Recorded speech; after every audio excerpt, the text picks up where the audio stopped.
waxaan salaamayaa ugu horeyntii shacabka Soomaaliyeed meel walba ay joogaan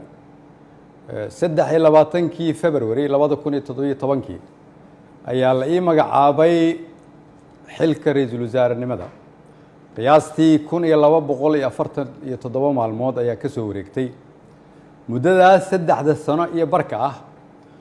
waxaan dalka Soomaaliyeed ugu adeegayay daacadnimo karti iyo hufnaan anigoo aaminsan inay ahayd waajib dalkayga iyo dadkayga iga saaran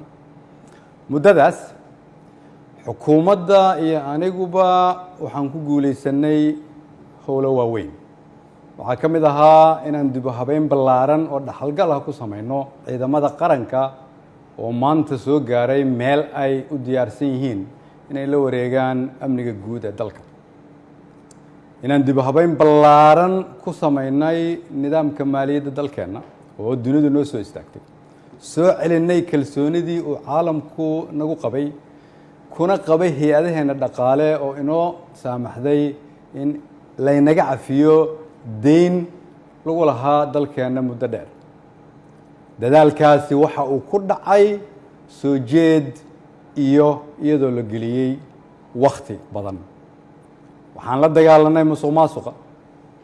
waxaan gudbinay shuruucdii ugu badnaa ee xukuumadda ay gudbiso waxaan ku guuleysanay mushaarka shaqaalaha bixinteeda iyo mushaarka ciidanka oo bil walba laga soo bilaabo Janaayo 2017 uu qof waliba qaatay waxaan ku guuleysanay dowlad wanaag iyo amaano waxaan ku guuleysanay annagoo dib u soo nooleynay sharaftii ummadda Soomaaliyeed si loo ilaaliyo dhammaan guulahaas ay xukuumadda iyo shacabka Soomaaliyeed gaareen dhammaan shacabka Soomaaliyeed oo qayb ka ahaa rabana in la sii joogteeyo waxaa lagama maarmaan ah ilaalinta nidaamka awood isku wareejinta dalka oo si dimuqraadi ah u dhacda anigoo gudanaya waajibka arrinkaas iga saaran ayaan xukuumadda faray inay ka shaqeyso in dalku aado doorasho lagana fogaado muddo kororsi oo dhalin kara khalkhal siyaasadeed mid amni iyo mid dhaqaale waxaan ka shaqeynay isu keenidda dowlad goboleedyada iyo dowladda federaalka isugu keenay magaalada Dhuusamareeb si go'aan loo dhan yahay looga gaaro doorashada hadda dalka ku soo fool leh waxaan isku raacnay in la isku soo laabto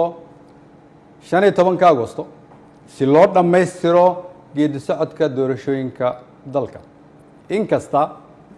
oo kulamadii Dhuusamareeb horumar fiican laga sameeyay haddana waxaa muuqataa in weli uu socdo fikirkii ku aadanaa muddo kororsiga oo salka ku hayay wixii maanta ka dhacay golaha shacabka fikirkaas oo aan mar hore ka digay oo aan aaminsanahay inuu keeni karo khalkhal siyaasadeed dalkana dib u celin karo ayaan waxaan mar kale xasuusinayaa ummadda Soomaaliyeed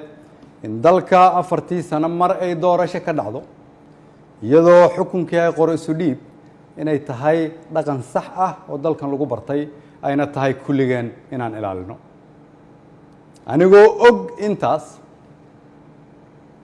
anigoo og in wixii maanta golaha shacabka ka dhacay ay ahaayeen sharci darro aan loo marin habraacii saxda ahaa ee xilka qaadis xukuumadeed anigoo og inaanay ku jirin ajandaha anigoo og inaan laga doodin anigoo og inaan loo codayn anigoo og inaanay waafaqsanayn dastuurka iyo shuruucda dalka haddana waxaan go'aansaday inaan anigu ummadda Soomaaliyeed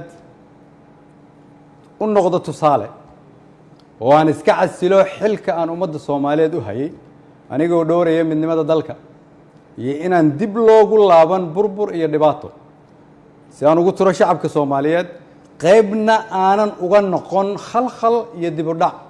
siyaasadeed oo dalka ku dhaca mid dhaqaale iyo mid amni mid bulsho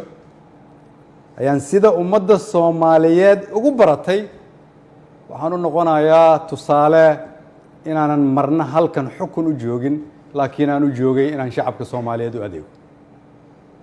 waxaan u mahad celinayaa madaxweynaha oo fursad ii siiyay inaan shacabkayga u adeego golahaygii wasiirada oo igu garab istaagay inaan dalkan samata bixino shacabka Soomaaliyeed oo hiil iyo hooba ila garab taagnaa iina ogolaaday inaan soo hor istaago oo aan u shaqeeyo mar walbana garabkayga taagnaa iina hiiliyay